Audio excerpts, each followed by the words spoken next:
Hey everyone, it's Johnny Elizabeth of Jonna's Tantalizing Tastes and Flavors. And after the holidays, you have leftover lamb. Well, some people. And so I hate to waste anything, so I'm making lamb stew. Now, mind you, I don't have carrots. So therefore, this will be my version of a lamb stew.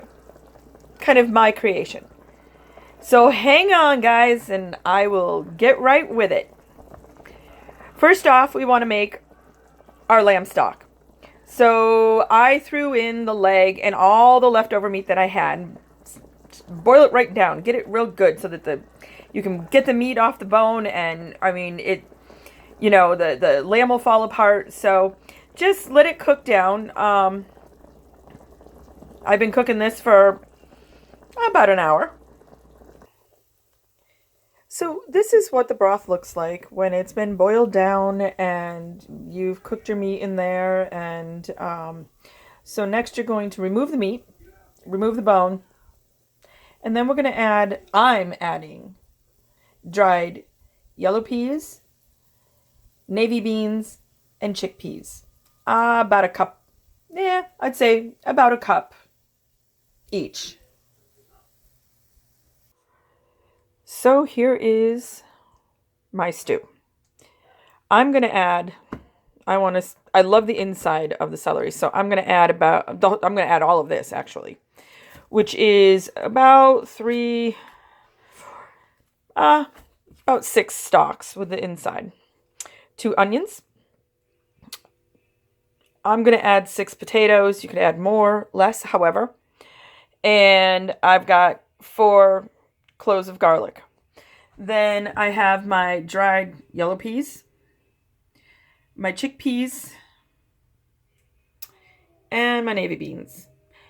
And the vegetables that I'm going to add, since I don't have carrots, which is driving me crazy because I just feel like stew needs carrots. Green beans, corn, green peas. And then I'm going to try something interesting. Of course, my daughter Rebecca is going to say, "No, Mom, no." I'm going to add a little nutmeg, a little allspice, and black pepper.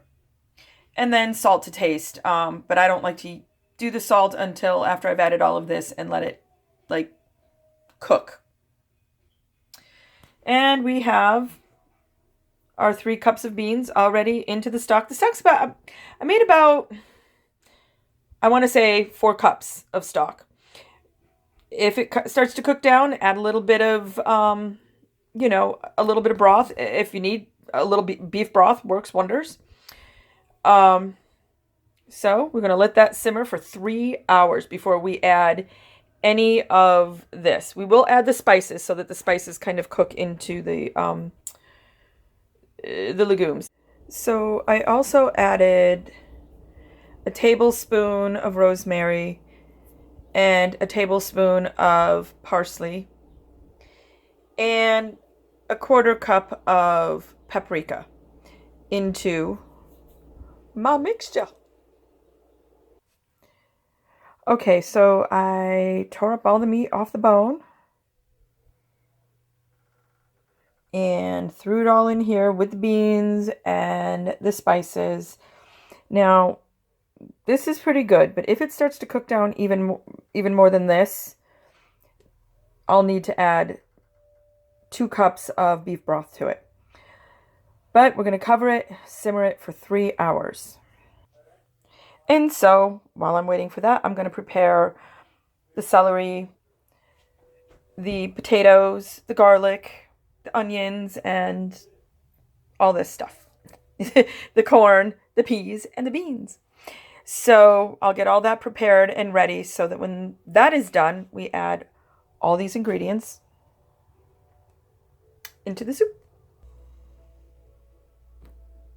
Okay, so I prepared the vegetables.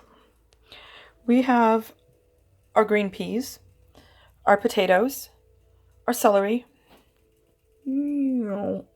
our garlic, our onions, our corn, and our green beans.